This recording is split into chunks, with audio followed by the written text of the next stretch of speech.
Alright, this is going to be a quick video on the Ariel hot tub, jacuzzi tub thing. These are pretty sweet. They're probably the best bang for the buck out there in the world of jacuzzi tubs.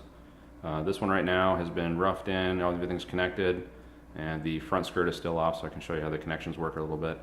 I wanted to make this video just because the instructions that come with these aren't super detailed and don't really give you a lot of information to work with. Plus the reps and everything from this company are kind of difficult to deal with because they're out of China. So anyway, let's get to this. Right now the tub is filled up with water. It takes about 20 minutes to fill, or at least to get it past the jet height, which is where you want it before you start operating the tub. As far as the controls on this particular model, the first control selects the water as far as whether or not it is on and which way it flows. So if you turn it this way, you can hear the water is flowing. And what that does is if this tub was not full, you would see it just coming out the jets. It would just be slowly filling the tub up. If you turn it back to the middle, that's off. If you turn it the other way, that turns on the sprayer nozzle, which is also just turning water on from the home, so adding water to the system. This control is for temperature. All the way to the right is coldest. As you bring it back to the middle, it stops. That's a mix of hot and cold. You have to depress this button to get it past that point, and this turns it all the way to hot. It's rated in Celsius, so all the way hot on this, I think it's got up to like, I don't know, 50 degrees Celsius or something. And then as you turn it back, it drops to much colder. So anyway, that's how that works. Okay, as far as the rest of this thing and the connections, which is something that the instructions really didn't be very clear on, I will show you the water pipe connections I did. I just ran 1/2-inch copper pipes down to, let's see if I can get in there, to ball valves, and technically you could do 3/8 angle stops like you would see for a faucet or a toilet or anything like that, because this system only takes 3/8 lines. You can run a 1/2-inch line to it if you want, like you would a larger faucet on a garden tub per se, but in this situation it doesn't matter because the diverting valve there for the water flow actually outlets only 3/8. So you can just run regular 20-inch 3/8 supply lines to it, 1/2-inch FIP, and make your connections fairly simply. This thing is a freestanding tub, so as far as servicing is concerned, if you leave those flex lines in there, you can then pull the tub away from the wall when it's empty, of course, and disconnect your lines, shut everything off, and all that kind of thing. The drain is kind of neat. It's just a slip joint, 1.5 inches, that needs to be right in the floor, 800 millimeters from each wall in the corner. It goes to a little flex line that attaches to this little funky flat guy that is at the bottom of the drain. Pretty straightforward. As far as the electrical connection, this system's pretty beefy.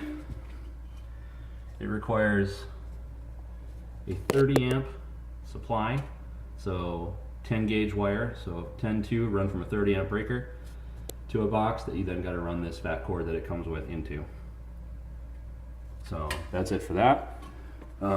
If you get one of these, check your connections at the heater and pump. Make sure those nuts are tight, the big supply and outlet nuts, just to make sure that they're not loose, because I started filling mine up and it started leaking from one of those. But that's it for connections. Now as far as function, this is where it gets really cloudy because the instructions that come with this model don't even have these controls in there, so they don't explain how these work at all. So it took me a little while to figure it out, but I think I've got it mostly ironed out, with the exception of the memory button, which I still don't understand. Okay, so turn this camera around so you can kind of see it. Now, the way this guy works is to turn the system on, you touch it, hold it, that turns the controls on, which are kind of difficult to see on the screen like this. There we go.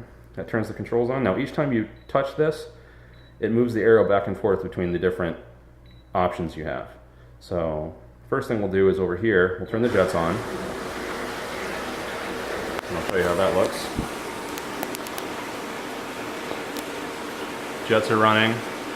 Waterfall feature in the corner is running. Go back to the instructions. Okay. Now on here, we're going to go arrow to the bubbles. We'll start with that. We're going to turn those on. They have 6 different levels that you can go through. So in this situation, we will just leave it at 2. Then we will move over to the next option. This is the heater. If you select this, it automatically shows you a change in temperature up there. I have it set to 45 degrees. It really doesn't matter. We'll go to 42.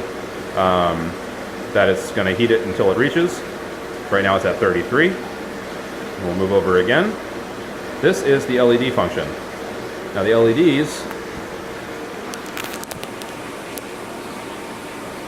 each time you press the button, the selecting button, it changes the colors to all the different color options that this tub comes with.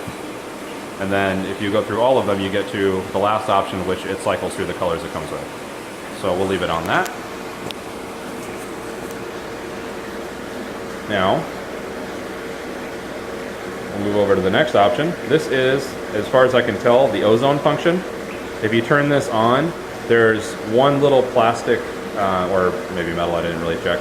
There's one little outlet that just bubbles air into the system. It just adds air to the water. That's all it does. There's a little motor that starts running and it just starts pumping air into the system. So, not really entirely sure what the point of that is, but there that is. This model also comes with the radio, which when you turn on, you can move around your frequency, and then if you let it sit for a second, it'll move on to the next option, which jumps down to decibels, which is where you can then control your volume, which is kind of funny. As far as how well this thing sounds, it's not very good. It's just got 2 little speakers in the corner that you're supposed to just kind of echo and hear throughout the system. So, I think that's pretty much the rundown of how this guy works. It's a pretty awesome tub, and I think it was only about 2,600 bucks, which for a 2-person 22-inch soaking depth, that is unbelievably hard to beat. So hopefully this video helps anybody that is looking to obtain something like this or this particular model. And that's that. Have a good one.